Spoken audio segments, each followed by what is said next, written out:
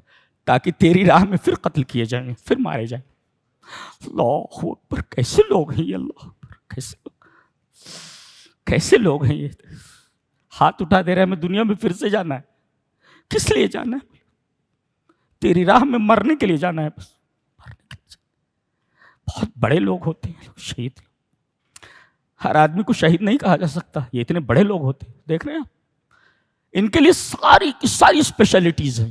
مرنے کے بعد کتنی اسپیشلٹیز ہیں، موت، مردہ نہ کہو، ٹھیک ہے، کون ہے؟ زندہ ہیں۔ اچھا زندہ ہیں، کیسے زندہ ہے؟ یہ دنیا کی زندگی نہیں ہے، عند ربہم، ان کے رب کے پاس ان کی زندگی ہے۔ یرزقون، ان کو روزی دی جا رہی ہے۔ اللہ، کیا روزی ہے؟ اسے مجہول رکھا گیا، پتہ نہیں کون سی روزی دی جا رہی ہے، مجہول ہے۔ اور کسی چیز کو ابہام کے پیرائے میں بیان کیا جائے، دینا ہے ہمیں، تمہیں، آپ کو، ہمیں دینا ہے تمہیں۔ اب آدمی خوش ہو جائے گا، پتہ نہیں کتنا دے گا یہ۔ اللہ فرما رہا ہے رزق دیے جا رہے ہیں، یہ ابہام ہے، اور ابہام کے اندر توسع ہوتا ہے، پتہ نہیں کتنی رزق دیا جا رہا ہے، کیسے دیا۔ اللہ اکبر، اس یرزقون کی تفسیر نہیں کر سکتے آپ، اس لیے کہ مکمل مبہم ہے یہ، مکمل مبہم ہے یہ۔ اللہ اکبر۔ ایک نکتہ اور، پہلے یہ کہا گیا اپنے رب کے پاس ہیں، پھر روزی دیے جا رہے ہیں۔ پہلے یہ کہا جاتا یرزقون عند ربہم، روزی دیے جا رہے ہیں اپنے رب کے پاس۔ لا لا لا، سب سے بڑی روزی اللہ کا قرب ہے۔ اندہ مانے پاس، اور اندہ یہ کلمت اندہ تقتضی قرب اللہ، اللہ تبارک و تعالیٰ کے قرب کو بیان کرتا، اللہ کے پاس ہیں یہ، اور کہتے ہیں لِأَنَّ أَعْظَمَ الرِّزْقِ قُرْبُ اللَّهِ، اس لیے کہ اللہ تبارک و تعالیٰ، لِأَنَّ جَوَارَ اللَّهِ أَعْظَمُ الرِّزْقِ، اللہ کا پڑوس سب سے بڑا رزق ہے، کہ وہ اللہ کے پاس ہیں۔ اللہ کے پاس ہیں وہ، اس سے بڑا رزق کیا ہو سکتا ہے؟ ہاں یہ ہے بل احیاء عند ربہم کو پہلے کہا گیا، ان جوار اللہ اعظم الرزق، اللہ کا پڑوس سب سے بہترین رزق ہے۔ اس وجہ سے دیگر جو ارزاق ان کا تذکرہ بعد میں کیا گیا، اور سب سے جو عظیم رزق ہے اللہ تبارک و تعالیٰ کی قربت، اس کا ذکر پہلے کیا گیا۔ اچھا کس حالت میں ہیں یہ؟ فرحین بما آتاہم اللہ من فضلی، اللہ تعالیٰ نے اپنے جس فضل سے انہیں سرفراز فرمایا ہے، یہ اس کے اوپر نازاں ہے۔ فرحین، بہت زیادہ خوش ہیں، یہ بہت زیادہ خوش ہیں، اللہ نے ان کو خوش کر دیا ہے۔ وَيَسْتَبْشِرُونَ بِالَّذِينَ لَمْ يَلْحَقُوا بِهِم مِّن خَلْفِهِمْ، اور جو ابھی ان سے ملے نہیں، ان کو یہ تاثر دے رہے ہیں، بتانا چاہتے ہیں، یہ اللہ تعالیٰ قرآن کے ذریعے ان کی تمناؤں کو ان کے سامنے رکھ رہا ہے۔ اللہ نے ہمیں ایسا نوازا ہے، مر کر آؤ اللہ کی راہ میں، اللہ کی راہ میں قربان کر کے آ جاؤ، سب اپنا سب کچھ دے۔ یستبشرون بنعمت من اللہ وفضل،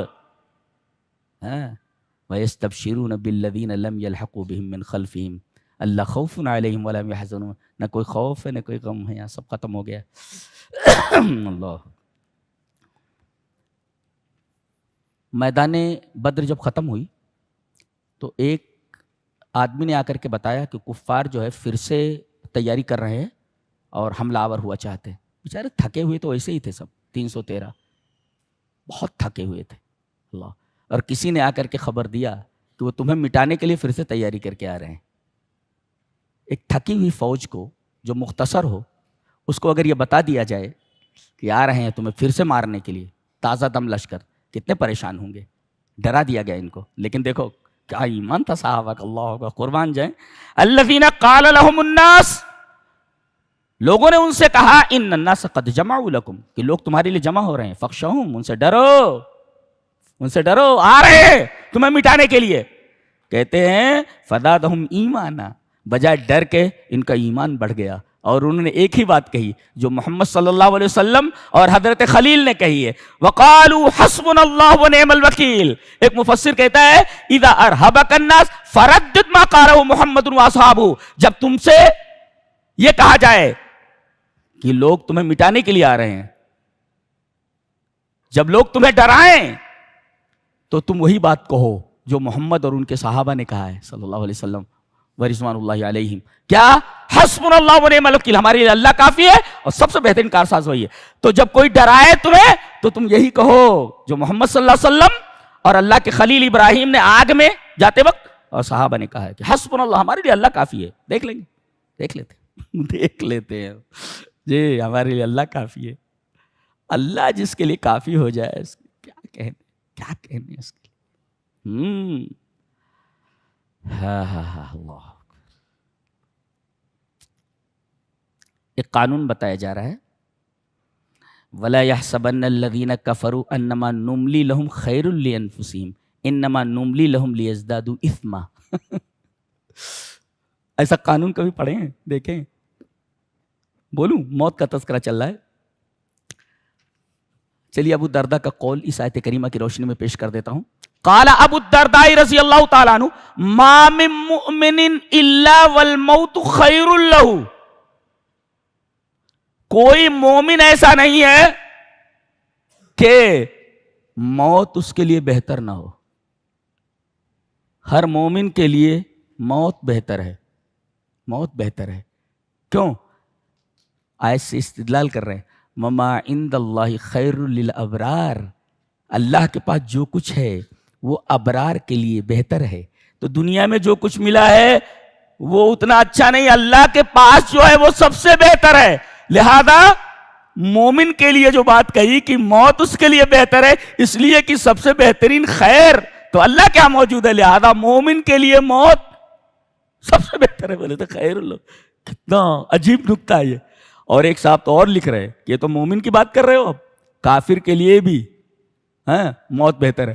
ہاں لکھتے ہیں ما من نفس برۃ و فاجرۃ الا والموت خیر لها. کہ اگر کوئی مومن ہو یا کافر ہو دونوں کے لیے موت بہتر ہے. دونوں کے لیے موت بہتر ہے. مومن کا تو سمجھ میں آیا کہ اللہ کے پاس جو کچھ ہے وہ کبھی ختم ہونے والا نہیں، وہ بہتر ہے، وہ تو جلدی سے وہاں پہنچ جائے جو بہتر ہے اس کے لیے. کافر کے لیے بہتر ہے موت. کیسے؟ اس کی وجہ بتائی گئی. انما نملی لہم خیر لانفسہم. خیر لانفسہم کیوں؟ اس لیے کہ اگر ان کو موت دے دی گئی ہے بہتر کیوں ہے؟ اس لیے کہ اگر ان کی زندگی اور بڑھا دی گئی تو ان کے گناہ میں اضافہ ہوتا رہے گا. لہذا ابھی مر جانا بھائی، بہت سارے اور گناہ کرنے سے بہتر یہ کہ ابھی چلا جائے یہاں سے، خس کم جہاں پاک. بولے تو یہاں سے نکل جا. خیر لانفسہم کیوں؟ انما نملی لہم لیزدادوا اثما. اس لیے کہ جتنی ڈھیل دی جائے گی اتنا یہ گناہ کریں گے، لہذا یہیں پر زندگی ختم کر دی جائے تاکہ اور گناہ نہ کر سکے. تو ان کے لیے بہتر ہوا کہ نہیں بہتر ہوا؟ اچھا اللہ ڈھیل کیوں دیتا ہے؟ کیوں ڈھیل دیتا ہے؟ فوراً جرم کیا کسی آدمی نے فوراً سزا دے دی جائے، اس کی وجہ بتائی جا رہی ہے. لو اجل اللہ عقوبۃ کل ظالم لما تجرأ علی الظلم احد فهو ابتلاء والابتلاء لہو اجل. بڑی پیاری بات کہی ہے مفسر نے اس آیت کریمہ کی روشنی میں کہ اگر اللہ ظالم کو فوراً سزا دے دے، مثلا یہ جرم اس نے کیا فوراً پکڑ لیا اللہ نے، تو دنیا میں کوئی کسی پر ظلم کرے گا ہی نہیں، ہر ظالم ڈرے گا. اور یہ دنیا آزمائش کی زندگی ہے، آزمائش ہے یہ، اور آزمائش میں ڈھیل دی جاتی ہے، ڈھیل دی جاتی ہے. اللہ جب آزماتا ہے تو آزمائش میں ڈھیل ہوتی ہے. یہ نکتہ ہے ڈھیل دینے کا. کیوں؟ اس لیے کہ اگر فوراً پکڑ لے تو دنیا میں کوئی ظلم کرے گا ہی نہیں، سارے اچھے ہو جائیں گے، سارے اچھے ہو جائیں گے. یعنی پیپر آؤٹ کر دیا گیا تو پھر امتحان کا مطلب کیا ہے؟ جی یہ نکتہ بتایا، بہت گہرا نکتہ ہے، بہت ہی گہرا نکتہ ہے. یہودیوں کی ایک بدماشی یہاں ذکر کی جا رہی ہے. بدترین مخلوق دنیا روئے زمین پر، اور حیرت مجھے اس بات پر ہے، یہ انبیاء کے اولاد ہے. لقد سمع اللہ قول الذین قالوا ان اللہ فقیر ونحن اغنیاء. اللہ نے ان لوگوں کی بات سن لی ہے جو یہ کہتے ہیں کہ ہم غنی ہیں اور اللہ فقیر ہے. ایک مفسر نے لکھا کہ اس آیت کو ایک بچی نے سنا، تسمع طفلہ، ایک بچی اس آیت کو سنتی ہے کہ یہودی کہتے ہیں کہ اللہ فقیر اور ہم غنی ہیں، چھوٹی سی بچی بولتی ہے یہ غنی ہے من اغناہم، ان کو دولت کس نے دی؟ ایک بچی اعتراض کر رہی، ٹھیک ہے بھائی اللہ فقیر ہے، برابر ہے، آپ غنی ہیں، یہ جو مال آپ کے پاس آیا من اغناہم، دیا کس نے ہے؟ یہ دیا کس نے؟ یہ بچی سوال کر رہی ہے، ایک چھوٹی سی بچی ان کی اس بےہودہ اور بوسیدہ ذہنیت کے اوپر سوال کر رہی ہے، کیا کہ کہتے ہیں اللہ فقیر اور ہم غنی ہیں، تو یہ جو مال تمہارے پاس ہے جس کی وجہ سے تم غنی ہوئے ہو، یہ غنا کس نے تمہیں عطا کیا؟ یہ مالداری کس نے عطا کی؟ ایک بچی پوچھ رہی ہے جس کے سوال کا جواب ان کے پاس نہیں ہے. جی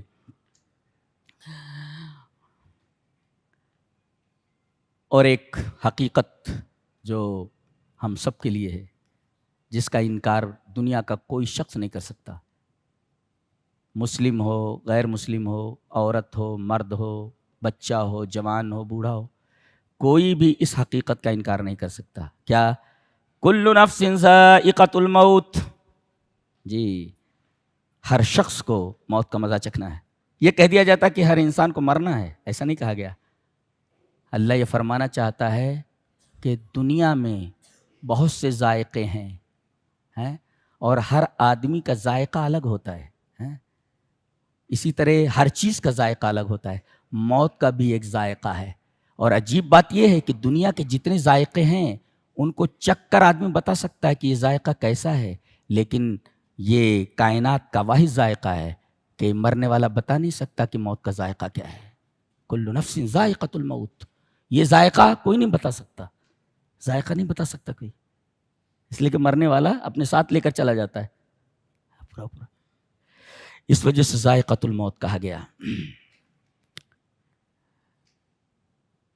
یہ موت کس لیے آتی ہے؟ اس کا جواب دیا جا رہا ہے. موت کس لیے؟ ہر آدمی کو مرنا کیوں ہے؟ اس کا جواب دیا جا رہا ہے. وَإِنَّمَا تُوَفَّوْنَ أُجُورَكُمْ يَوْمَ الْقِيَامَةِ، تاکہ تم کو قیامت میں تمہارے عملوں کا پورا بدلہ دیا جائے. اگر تم نے اچھائی کی، اچھائی کا پورا بدلہ. دنیا میں کسی کی اچھائی کا پورا بدلہ نہیں ملتا. کوئی جرم کرے اس کے جرم کی قرار باقی سزا نہیں ملتی ہے. لہذا تم آ جاؤ، یہاں آنا ہے تاکہ تمہیں بدلہ دیا جائے تمہاری اچھائیوں کا پورا اور تمہیں بدلہ دیا جائے تمہاری برائیوں کا پورا. اس لیے کہ دنیا میں پورا بدلہ دیا جانا کسی نیکی کا اور کسی بدی کا ممکن ہی نہیں ہے. لہذا جب یہ ممکن نہیں ہے تو اس وجہ سے تمہیں ہمارے پاس آنا ہے، اور ہمارے پاس آنے کے لیے ضروری ہے کہ موت کا پل کراس کیا جائے. جی موت کا پل کراس کیا جائے تب ہمارے ہاں ہوئے. کل نفس ذائقۃ الموت وَإِنَّمَا تُوَفَّوْنَ أُجُورَكُمْ يَوْمَ الْقِيَامَةِ. اچھا اس کے بعد کہا گیا فَمَنْ زُحْزِحَ عَنِ النَّارِ وَأُدْخِلَ الْجَنَّةَ فَقَدْ فَازَ. حقیقی کامیابی کیا ہے؟ آج کہتے ہیں کرکٹ میچ میں فلاں جیت گیا فلاں ہار گیا، اس پر لوگ اپنی ٹیویاں پھوڑ دیتے ہیں اپنا سر ارے کیا پاگل پنا ہے بھائی، کیا پاگل پنا ہے، یہ کیا پاگل پنا ہے اللہ کے بندو، کیا پاگل پنا ہے. حقیقی کامیابی ہوتا ہے فقط فاز الفوز الحقیقی. حقیقی کامیابی کیا ہے؟ جہنم سے بچا دیا جائے اور جنت میں داخل کر دیا جائے. کہا یہاں ایک نعمت نہیں ہے، دو نعمتیں مستقل ہیں. فکلہما مستقل. ایک نعمت یہ ہے کہ جہنم سے بچا لیا گیا، اور دوسری نعمت یہ ہے کہ تمہیں جنت میں داخل کر دیا گیا. ہر ایک مستقل ایک نعمت ہے. جہنم سے بچا لیا جانا مستقل نعمت، اور جنت میں داخل کر دیا جانا مستقل ایک نعمت. تو فمن زحزح عن النار وادخل الجنة فقد فاز. یہ حقیقی کامیابی ہے کہ آدمی جہنم سے بچا لیا جائے اور جنت میں داخل کر دیا جائے. یہ حقیقی کامیابی ہے. تم کس کامیابی کے پیچھے پڑے ہو بھائی؟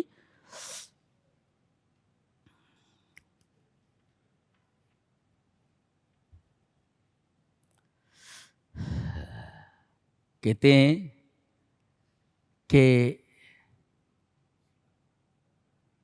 عالم کا دل اللہ کے سامنے جب نہ جھکے، عالم کے سامنے عالم کا دل اذا لم یخشع قلب العالم للہ فلانہ یاکل بدین اللہ. اگر عالم کا دل اللہ کے سامنے خوف سے نہ جھکے تو پھر وہ دین کو بیچ کر کے کھانے میں لگ جاتا ہے. دعا تعویذ کی دکان کھول لیتا ہے. لاؤ 10 روپے کی ایک تعویذ ہے، 10 روپے کی تعویذ. فَلْيَنَّهُ يَأْكُلُ بِدِينِ اللَّهِ. یہ وَاشْتَرُوا بِهِ ثَمَنًا قَلِيلًا. یہ بہت بڑی مصیبت ہے، یہ بہت بڑی مصیبت ہے. اس کے بعد فرمایا گیا کہ ایک ہے ذکر، ایک ہے فکر. جی ان فی خلق السماوات والارض واختلاف اللیل والنہار لآیات لأولی الالباب.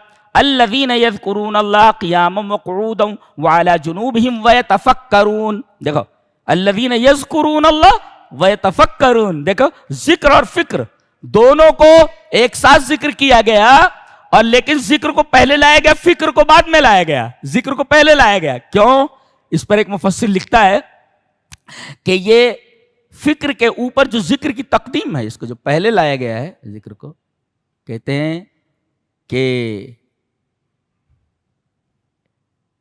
ان العقل لا يتبصر ولا يهتدي ما لم يتنور بنور ذکر اللہ. آدمی کی عقل یعنی جسے وہ سوچتا ہے، فکر، آدمی کی عقل ہدایت یاب نہیں ہو سکتی، اسے راستہ نہیں مل سکتا جب تک کہ وہ اللہ تبارک و تعالی کے ذکر کی روشنی سے منور نہ ہو جائے. گویا فکر کے لیے ضروری ہے کہ وہ ذکر کی روشنی سے منور ہو. اگر کوئی فکر ایسی ہو جو ذکر کی روشنی سے منور نہ ہو تو ایسی فکر آدمی کو غلط روٹ کے اوپر ڈال دے گی، غلط راستے کے اوپر ڈال دے گی. تو ان العقل لا يتبصر ولا يهتدي ما لم يتنور بنور ذکر اللہ. اللہ اکبر. اسی وجہ سے ذکر کو پہلے لایا گیا اور فکر کو بعد میں لایا گیا. یہ نکتہ ہے یہاں پر. اچھا تو گویا کہ ذکر اور فکر دونوں ضروری ہے. نبی کریم صلی اللہ علیہ وسلم تہجد کے بعد باہر نکلتے اور آسمان کی طرف دیکھتے اور کرتے. ایسا دیکھا کرو کبھی کبھی نکل کر کے. اب تو لوگ فلیٹوں میں رہتے ہیں ایسے جیسے وہ چوہے دانیاں ہوتی ہیں اس میں بند رہتے، کہاں سورج اور کہاں آسمان اور کہاں کیا. چوہے دانیوں میں بند ہے، کبوتری خانے میں. جی اس کے بعد ایک عجیب و غریب بات کہی جا رہی ہے. دیکھو یہاں 5 مرتبہ ربنا ہے. ایک مفسر نے یہ بھی گنا ہے، اس نے کہتا ہے کہ آخر میں بالکل اس کے 5 مرتبہ ربنا ہے.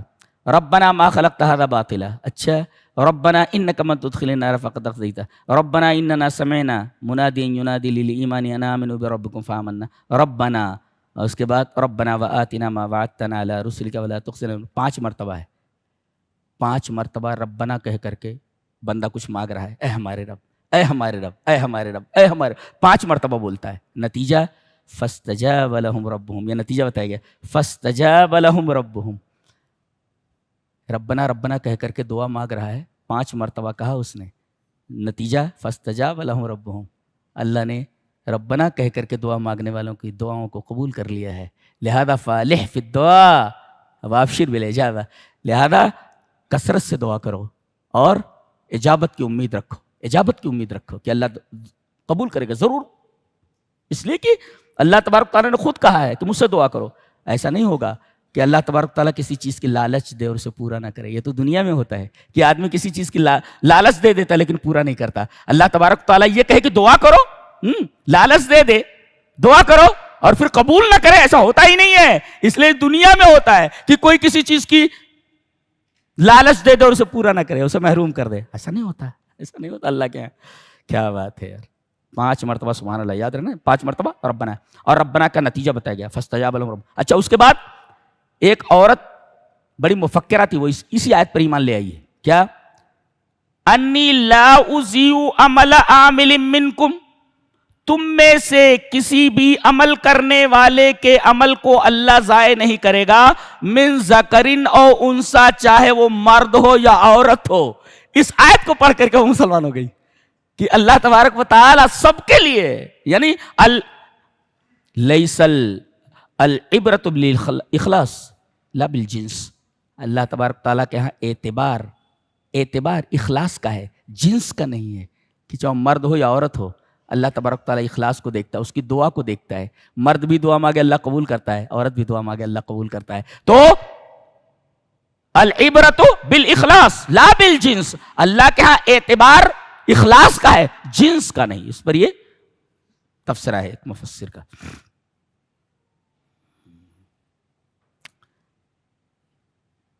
یہ سورہ کریمہ ختم ہو رہی ہے.